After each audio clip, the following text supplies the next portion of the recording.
After spending the whole day yesterday at the Western Temple Group, Jen and I are gearing up for our grand bicycle tour of the other Hindu temples, which are scattered throughout Khajuraho's countryside.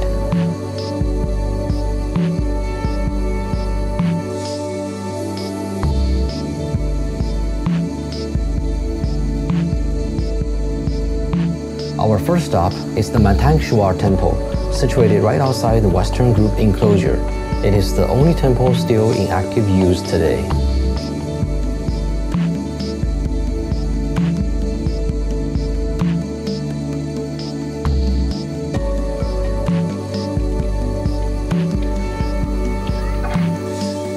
Welcome and good morning.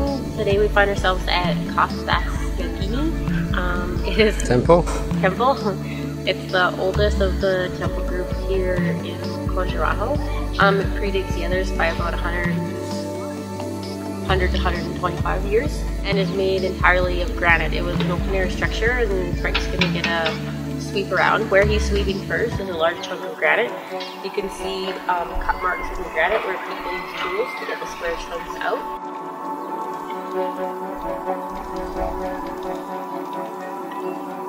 And it's kind of hard to see, but behind one of the walls is where we were yesterday, the main Western group.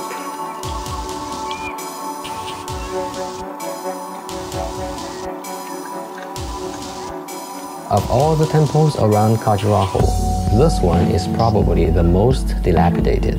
There are small shrines that surround the empty courtyard. Here we met a man who claims to be a local teacher, and he has volunteered to take us around this area.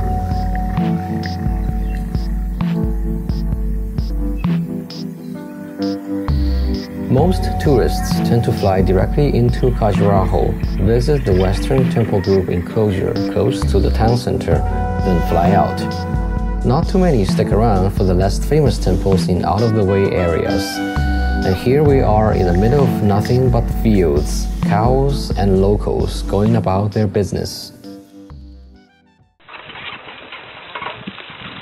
Hey, here we are, going on a lovely bike ride. Hi, Frankie. Huh? You get us coming down the hill? No. Every morning people have no possible brushing. Every summer. Okay, keep going. Too slow. Hello. Bye-bye.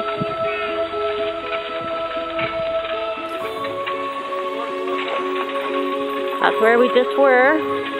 Oh, Jesus.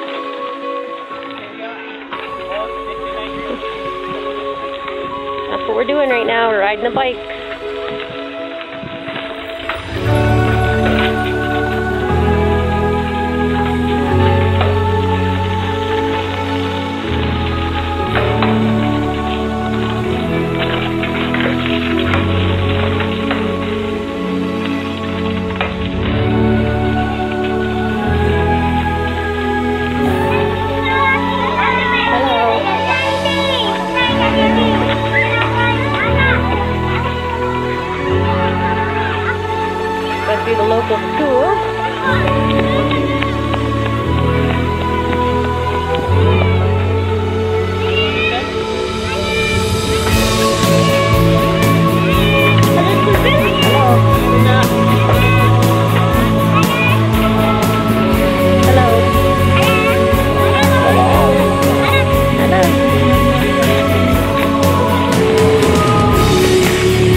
This is neem tree for medicine.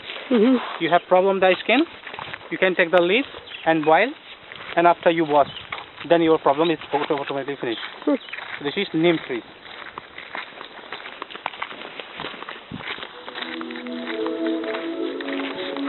After 15 minutes of bike riding past the school and zigzagging through a small village, plus a few more minutes of walking, we come up on perhaps the most secluded temple of all.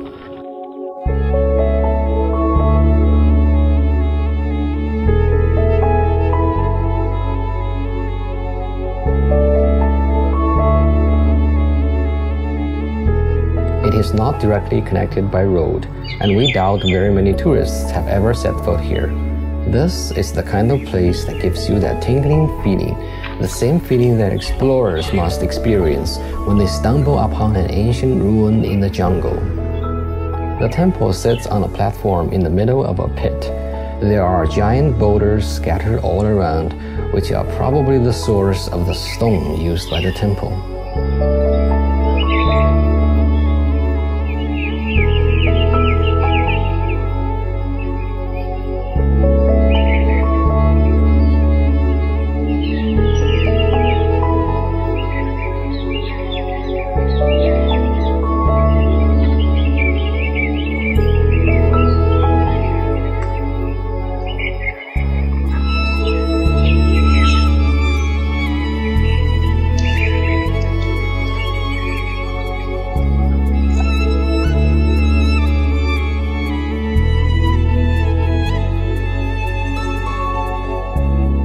In front of the temple sits a statue of a headless bull, peering into the small and dark sanctum.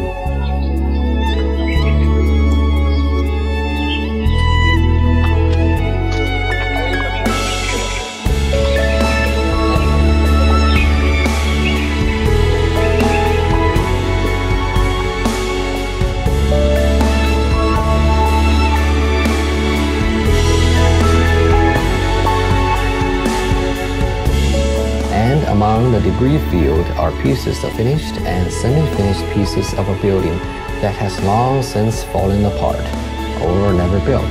No one will ever know.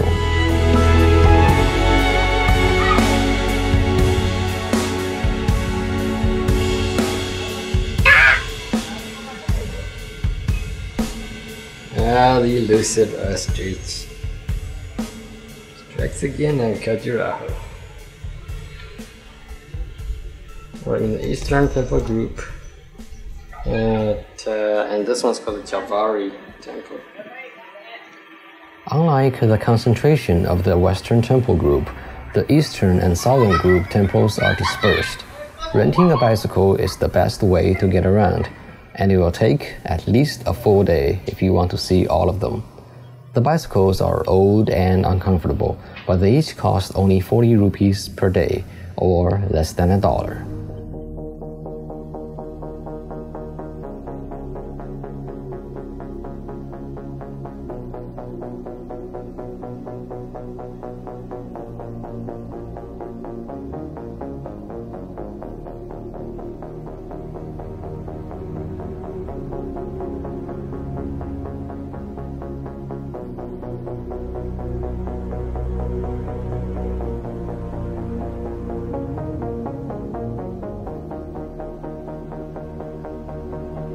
I am fascinated by the shape of Khajuraho's temples and spires. Curved and aerodynamic, they almost look like a fleet of alien ships that landed on Earth and never left. Looking up at these geometric surfaces against the blue sky, they seem to want to defy gravity and just float away.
We're not spaced out by looking up. We relax by observing the idyllic lifestyle of the countryside.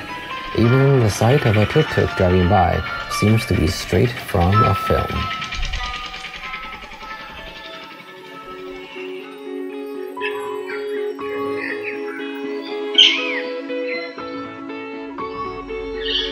As the sun gets lower and lower, we realize that we won't have time to see all the temples.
Day, but there is an overnight train waiting for us, and it's time to leave these old monuments for the legendary city of Varanasi.